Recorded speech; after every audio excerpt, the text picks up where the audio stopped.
Welcome back, everyone. If you're gearing up for your current affairs and Pakistan affairs exams for CSS and PMS 2027 with instructor Zohaib Ahmed Anjum, well, you're exactly where you need to be right now. Look, we're skipping the usual agenda today because we've got to drop straight into one of the most urgent realities facing the nation. We're looking at the Economic Survey of Pakistan 2024-25, and we're talking about climate change. But not as some distant theoretical concept. No, we're talking about a pressing economic and structural reality that is literally redefining how the entire government operates. Section 1. Pakistan's Climate Reality. The heat is on. As future administrators and policymakers, you already know that environmental shifts completely dictate national security, food production, and economic survival, right? Well, the data from the latest economic survey paints a really stark picture of a country right on the front lines of global warming. Okay, let's dive into this. The number 9. It's just a single alarming statistic, but you absolutely must commit this to memory. According to the current data, this marks Pakistan's 9th warmest year. I mean, think about what that actually means on the ground. For a nation whose economy is so deeply intertwined with agriculture, relying heavily on predictable monsoon seasons and the Indus River system, 9 years of compounding, record-breaking heat it's a massive structural shock. We're talking altered crop cycles, severe water stress, and an immediate threat to the livelihoods of literally millions of people. This one single digit, it represents a huge economic and humanitarian hurdle. And this brilliantly illustrates what we're talking about. You've got the lush, thriving environments our agricultural sector desperately needs to survive, sitting right up against severe fractured Earth. This isn't just theoretical stuff in a textbook, guys. This is what a warming climate, what being in the 9th warmest year, actually looks like on the ground. It's what happens when rivers run dry and relentless heat waves just bake the topsoil. It's the razor's edge that Pakistan is walking right now, right between ecological health and absolute devastation.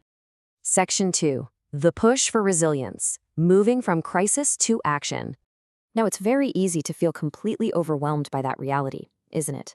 But remember, governance is all about response. The economic survey doesn't just, list the damage and leave us hanging.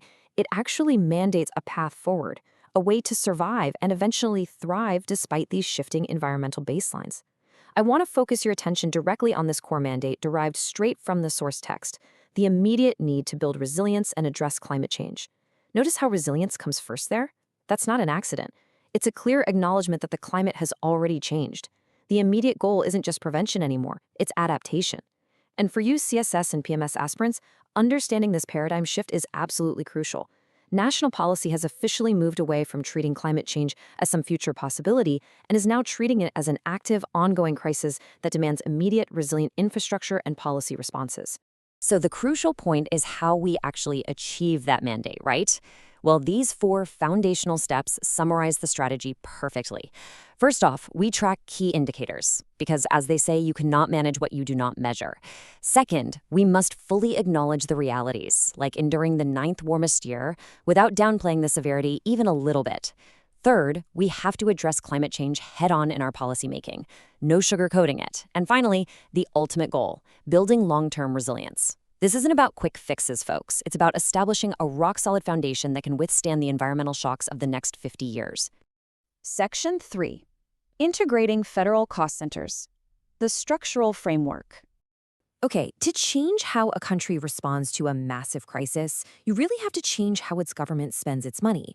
It all comes down to budgets. Let's demystify this kind of dense, bureaucratic phrase for a second.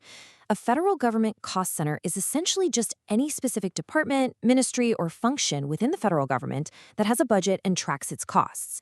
Think of places like the Ministry of Transportation, the Ministry of Water Resources, or even your provincial health departments. Now, historically, these centers just tracked standard operational costs, right?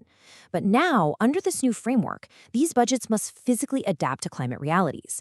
Every single rupee spent must now be evaluated through the lens of climate change. So, for example, if a department is building a new road, the budget doesn't just cover asphalt anymore. It literally must account for flood-resistant materials. It's a total game changer.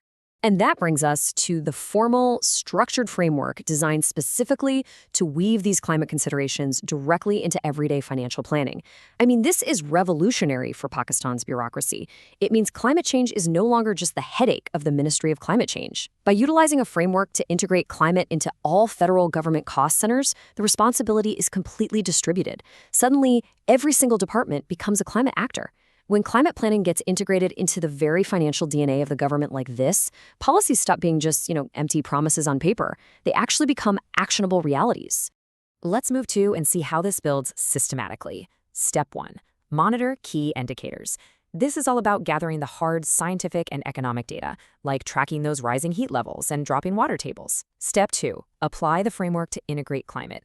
This is where policymakers, perhaps future you, take that raw data and actually use it to inform the financial rules. Step 3. Restructure federal government cost centers. This right here is the ultimate systemic change, where departments physically alter how they operate and spend based entirely on those new rules. Honestly, it's a brilliant, logical flow, moving straight from observing nature to completely overhauling the machinery of government. And look, it's absolutely crucial to remember the incredibly high stakes behind these somewhat dry, bureaucratic policies we just discussed. If the government fails to restructure those cost centers and adapt those budgets, well, a barren, devastated ecosystem just becomes an expanding reality for Pakistan. These administrative frameworks we're studying, they actually act as the literal shield protecting the physical earth. Which leaves us with this final, vital question as you continue your CSS and PMS preparation. Will integrating cost centers actually be enough to build true climate resilience? Sure, bureaucratic frameworks are absolutely essential, no doubt about it. But at the end of the day, they're ultimately man-made systems attempting to regulate and withstand the raw, escalating forces of nature. So as future leaders, I'm going to leave you to ponder this. Is financial restructuring the ultimate solution here, or is it simply the very first step on a much longer and much more difficult journey for Pakistan? Keep questioning, keep learning, and I wish you the absolute best of luck with your exams.